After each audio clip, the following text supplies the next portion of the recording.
This reminds me of when I did RVD TV, Friends in High Places. We'd sit around. Yeah, kind of. Talk about that with Nash and Friends. Yeah, yeah. But it wasn't always wrestlers. It was whoever could be labeled as a celebrity, prospectively from whatever perspective. I'd throw them on there and talk about stupid shit that nobody cared about but me. That's great.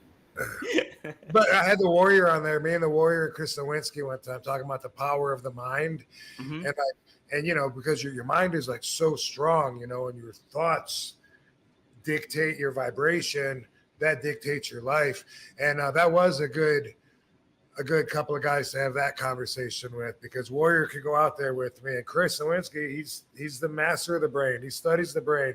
He holds it in his hands and breaks it open and looks inside of it and shit, So that I did enjoy that more than maybe some of the times when I'd get a bunch of guys around that are a bunch of tough guys, and then I'd say, "What are we really afraid of?"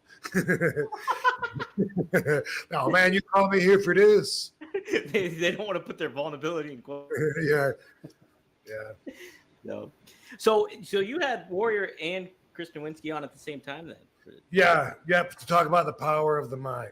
How about that? Manifestation, or however you take that. Yeah. Wow. Yeah. Chris does a lot too now. You see, he goes and does the, meetups at WWE. They'll have him there to make appearances and talk about. He's awesome. He's my hero. Yeah. He's the one that made the correlation, between wrestlers and CTE after it was well established that that's what was happening to football players, and it answered a lot of questions and, made us understand things from a whole different perspective. I always just thought getting knocked silly was just part of the job. I never knew there could be long-term brain damage associated with it, Yeah. Right. No, who would, you didn't think about that stuff at all back then at all.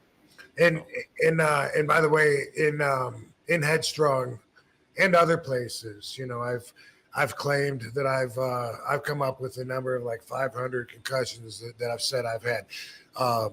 That number was questioned recently by someone online, and I will say none of those were diagnosed by a doctor except for I think 2 of them.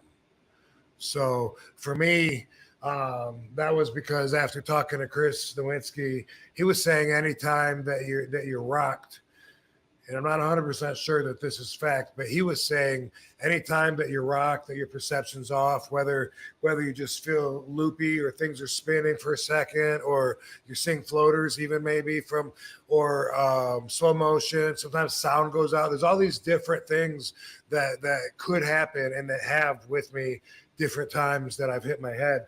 And Chris said, anytime something like that happens, he said, just go ahead and assume that it's a concussion, a minor one. But so those were the standards that I've used. I've had them happen, every match for weeks and weeks. It seems like wrestling with Balls Mahoney, and so if somebody really wanted to press that, there's only been maybe 2 times that a doctor diagnosed me with that. So. Yeah.